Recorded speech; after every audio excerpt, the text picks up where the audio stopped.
SF의 볼모지였던 한국이 기술 발달로 최근 SF 영화들이 많이 나오고 있는데요. 300억이라는 엄청난 제작비로 만들어진 SF 로봇 영화, 그것도 거대 로봇. 제작비만 보면 한국 블록버스터급으로 어떠한 스펙타클함을 보여줄지 궁금해지는데요. 그럼 지금 시작합니다. 이제부터 네 이름은 철이야.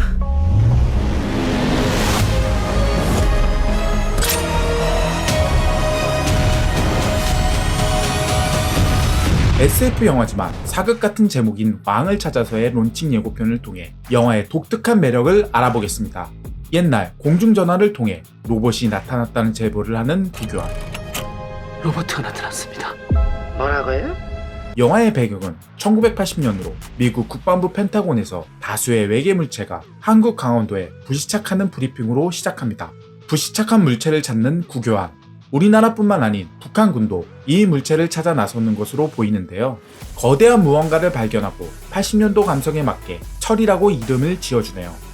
이제부터 네 이름은 철이야. 그 당시 남자는 철이, 여자는 영이라는 이름이 분불륜이었죠. 북한군 역시 또 다른 외계 물체를 찾습니다. 이 외계 물체를 얻기 위해 미국, 북한, 한국 군인들이 비무장지대에 연접해 있는 강원도 펀치볼로 모이면서 사건이 시작됩니다.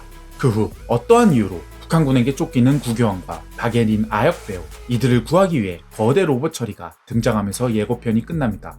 이 짧은 예고편을 보면 어딘가 기시감이 드는데요. 네, 맞습니다. 예전 1999년 가정용 애니메이션 영화 아이언 자이언트와 비슷한 설정을 가지고 있습니다. 아이언 자이언트는 1950년대 냉전 시대를, 왕을 찾아서는 1980년대 남북 분단에 대한 설정이 비슷합니다. 또한 장소도 조용한 시골 마을, 그리고 군대까지 비슷하며 거대 로봇과 친구가 되는 플롯까지도 비슷함을 떠나 리메이크판이라고 해도 믿을 정도로 싱크로율이 높은데요. 하물며 로봇 디자인까지도요. 아이언 자이언트가 워낙 명작이라 따라만 가도 평타 이상은 될 것 같은데요. 최근 한국 SF 영화들의 연이은 실패의 원인 중 하나인 주제와 소재를 그저 재현하기에만 급급한 짜집기 스타일의 보여주기 영화는 차별적이어서 다행이라 생각이 되는데요. 그럼에도 몇 가지 우려되는 것은 사실입니다.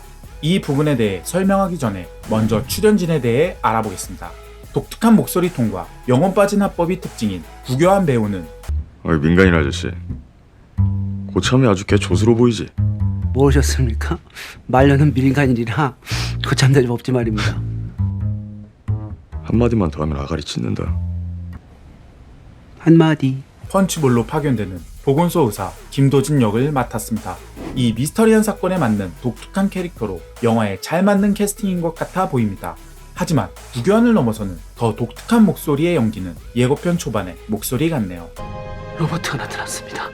뭐라고요?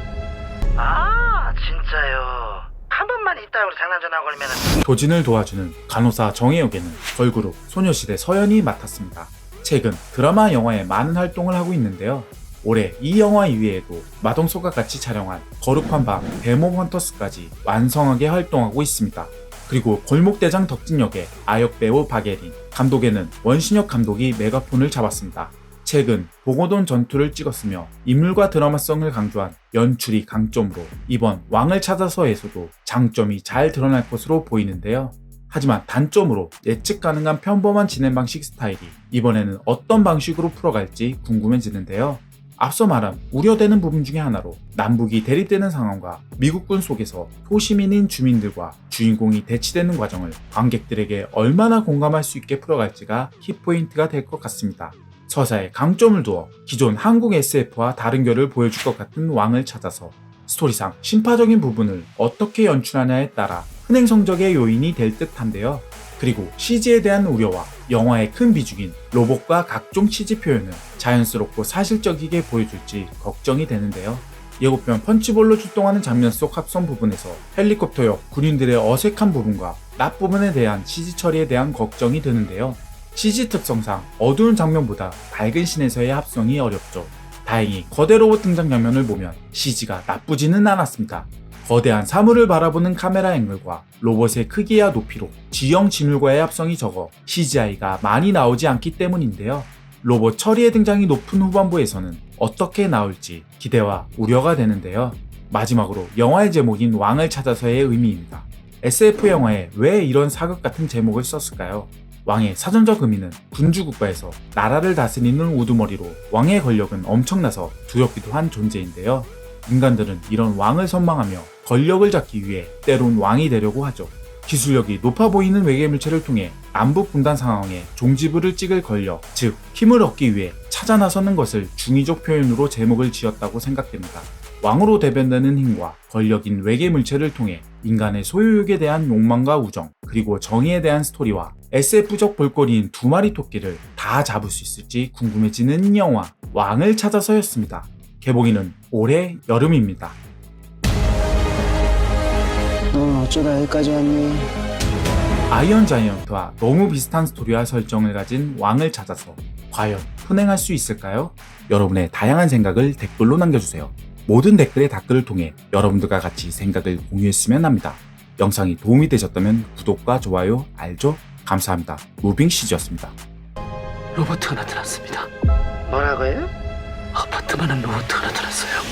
아 진짜요. 한 번만 이따 우리 장난 전화 걸면은